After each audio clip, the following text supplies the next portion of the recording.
Tribuners, mungkin selama ini yang kita tahu tanaman buah anggur ini hanya cocok ditanam di daerah dengan iklim sejuk dan tidak pas bila ditanam di daerah dengan suhu udara yang tinggi atau panas seperti di kota Pontianak, Kalimantan Barat. Nah, namun kini anggapan itu ternyata dipatahkan oleh Anton Kamarudin, seorang warga komplek Villa Citra Andalas yang merupakan Kepala UPT Pengawasan dan Sertifikasi Benih di Kalimantan Barat. Di tengah pembatasan aktivitas selama pandemi ini, ia akhirnya berhasil mendapati beberapa jenis anggur yang pas dan cocok dibudidayakan di kota Pontianak yang beriklim panas. Selengkapnya akan disampaikan rekan jurnalis Tribun Pontianak, Ferianto, yang kini sudah terhubung bersama kami. Halo rekan Ferry.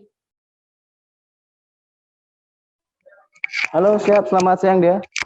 Ferry, bisa Anda ceritakan apa ini awalnya yang membuat Anton Kamarudin ini membudidayakan anggur di Kalimantan, ya, di Pontianak tepatnya, dan sejak kapan juga sudah dilakukan? Nah, untuk pembudidayaan anggur di kota Pontianak yang dilakukan oleh Anton Kamarudin ini sebenarnya tidak terencana ya, Dea, karena pada tahun 2020 yang lalu pada saat pembatasan aktivitas karena pandemi COVID-19, Anton Kamarudin menceritakan bahwa dirinya itu juga melaksanakan WFH atau work from home dari dinas. Nah, kemudian pada saat itu untuk mengisi banyaknya waktu juga setelah menyelesaikan pekerjaan kantor, Anton Kamarudin ini untuk bereksperimen untuk berupaya pertamanya itu mencoba untuk membudidayakan anggur di kota Pontianak. Nah, demikian dia. Nah, mulanya itu dari Anton Kamarudin menyampaikan bahwa ada 41 varietas anggur yang memang jenis anggur yang memang dimilikinya. Kemudian dari hasil berbagai uji coba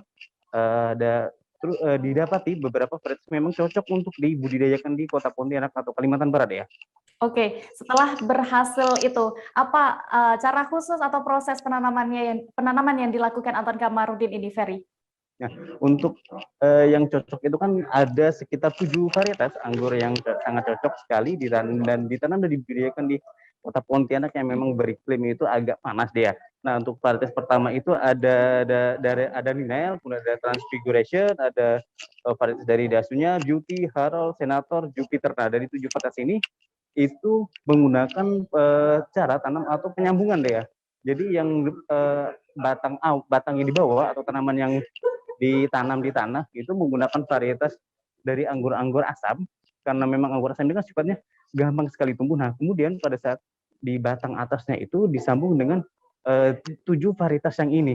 Nah, 7 varietas yang dikembangkan ini merupakan anggur impor yang memang memiliki rasa manis, kemudian disambung dengan anggur yang rasanya asam yang memang gampang sekali tumbuh di mana saja dia. Demikian. Oke, lalu apakah sudah banyak masyarakat di sana, di Pontianak, yang mengetahui tentang budidaya anggur di Pontianak dan bagaimana responsnya? Nah, untuk masyarakat saat itu sudah cukup banyak yang mengetahui, bahkan di dalam satu gang ini atau satu komplek ini di depan gerbang itu juga sudah dibudidayakan anggur jenis Jupiter ya. Nah, untuk anggur yang jenis Jupiter ini kan ada dia itu tidak perlu naungan untuk tumbuhnya. Nah, jadi ditanamkan saja seperti itu sudah tumbuh anggur jenis Jupiter ini, dan rasanya itu pun buahnya juga lumayan besar dan juga rasanya manis. Nah, kemudian karena antusias semua warga masyarakat, bahwa bahkan Pemda setempat dari pemerintah Kota Pontianak, kemudian dari pemerintah Provinsi Kalimantan Barat juga sudah melirik akan budidaya anggur yang dilakukan oleh Anton Kamarudin ini. Ini satu gang, kalau misalkan dia mungkin berkesempatan bermain-main ke Kota Pontianak, mungkin juga bisa mengunjungi Villa Citra Andalas ini untuk melihat secara langsung bagaimana sih warga setempat itu membudidayakan anggur-anggur ini. Baik, Tribuners, tadi juga rekan Ferry sudah mendapatkan keterangan dari Anton Kamarudin, pembudidaya anggur di Pontianak. Berikut liputan lengkapnya. Jadi anggur yang umumnya dikembangkan lah ya di Pontianak atau di daerah Jawa itu adalah anggur-anggur asam ya. Dan di Kalbar juga banyak juga teman-teman yang awalnya menanam anggur yang asam itu. Itu variannya Isabella dan Red Master biasanya. Kemudian di masa pandemi kemarin kita coba berinisiatif untuk menyambungnya dengan varian-varian yang dari luar. Mereka sebut anggur impor gitu ya. Ada kurang lebih 41 jenis yang sempat kita koleksi, tapi akhirnya di tahun 2020 kita menyeleksi beberapa varietas yang memiliki ketahanan dan adaptasi yang bagus di Pontianak, di Kalbar. Yang kita tahu curah hujannya tinggi dan kelembaban juga tinggi. Seperti varietas Ninel, dari Ukraina kan.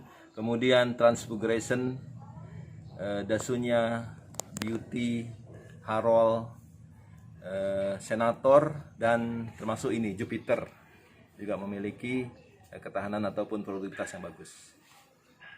Nah, Pak, untuk bagaimana sih cara merawat anggur-anggur ini di Kalimantan dan khususnya kota Pontianak yang memang di iklimnya kan iklim cukup panas ya. Ya. Nah, apakah ada perlakuan khusus terkait ini, Pak? Masalah panas, sebenarnya anggur menghendaki cuaca yang panas.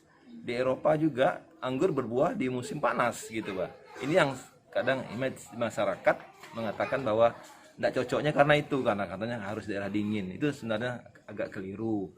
Jadi untuk itu kita coba menyesuaikan anggur yang senangnya di daerah yang relatif kering. Makanya kita untuk beberapa varietas tadi yang nggak tahan, kita tanam di bawah naungan ataupun naungan plastik ya, greenhouse lah seperti itu ya. Tapi untuk yang memiliki ketahanan kita bisa di outdoor. Untuk tanahnya kita coba modifikasi. Tanah kalbar yang umumnya tanah yang banyak mengandung liat, kemudian sifatnya becek gitu ya. Kita kombinasikan, kita campur dia dengan pasir dan sekam. Itu yang utama kalau untuk di anggur. Sedangkan anggur juga menghendaki pupuk kandang yang bagus atau bahan organik. Kita tanam untuk pupuk organiknya kita menggunakan pupuk kotoran kambing sebagai pupuk organiknya, itu sebagai toppingnya aja.